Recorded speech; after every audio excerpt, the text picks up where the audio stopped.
Isaiah 10. Woe to those who make unjust laws, to those who issue oppressive decrees, to deprive the poor of their rights and withhold justice from the oppressed of my people, making widows their prey and robbing the fatherless. What will you do on the day of reckoning, when disaster comes from afar? To whom will you run for help? Where will you leave your riches? Nothing will remain but to cringe among the captives or fall among the slain. Yet for all this, his anger is not turned away. His hand is still upraised. Woe to the Syrian, the rod of my anger, in whose hand is the club of my wrath. I send him against a godless nation. I dispatch him against a people who anger me, to seize loot and snatch plunder, and to trample them down like mud in the streets. But this is not what he intends. This is not what he has in mind. His purpose is to destroy, to put an end to many nations. Are not my commanders all kings, he says? Has not Calno fair like Carchemish?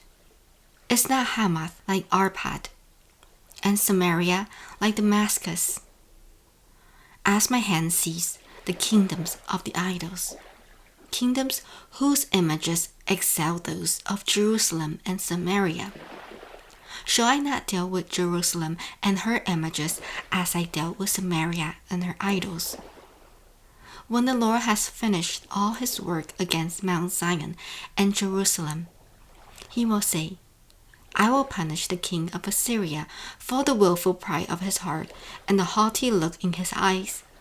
For he says, by the strength of my hand I have done this, and by my wisdom, because I have understanding. I remove the boundaries of nations. I plunder their treasures. Like a mighty one I subdue their kings. As one reaches into a nest, so my hand reached for the wealth of the nations. As people gather abandoned eggs, so I gather all the countries. Not one flapped a wing, or opened its mouth to chirp. Does the axe raise itself above the person who swings it, or the saw boast against the one who uses it? As if a rod were to wield the person who lifts it up, or a club brandish the one who is not wood. Therefore the Lord Almighty, will send a wasting disease upon his sturdy warriors. Under his palm a fire will be kindled, like a blazing flame. The light of Israel will become a fire, their Holy One a flame. In a single day it will burn and consume his thorns and his briars, the splendor of his forests and fertile fields. It will completely destroy, as when a sick person wastes away. And the remaining trees of his forest will be so few that a child could write them down. In that day, the remnant of Israel, the survivors of Jacob, will no longer rely on him who struck them down, but will truly rely on the Lord, the Holy One of Israel.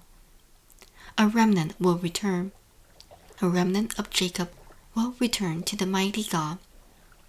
Though your people be like the sand by the sea, Israel, only a remnant will return.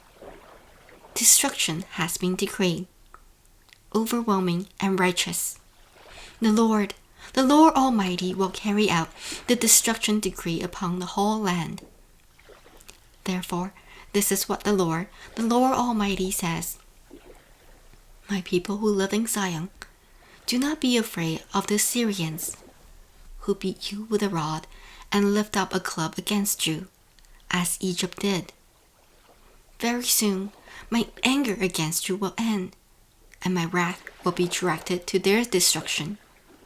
The Lord Almighty will lash them with a whip, as when he struck down Midian at the rock of Oreb. And he will raise his staff over the waters as he did in Egypt. In that day, their burden will be lifted from your shoulders, their yoke from your neck. The yoke will be broken because you have grown so fat. They enter Ayaz. They pass through Migron. They store supplies at Michmash.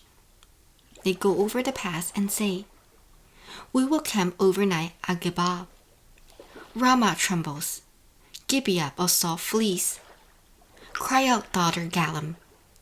Listen, Lisha. Poor Anathoth. Mammonah is in flight. The people of Gebim take cover. This day they will halt at Nob. They will shake their fists at the mount of daughter Zion, at the hill of Jerusalem.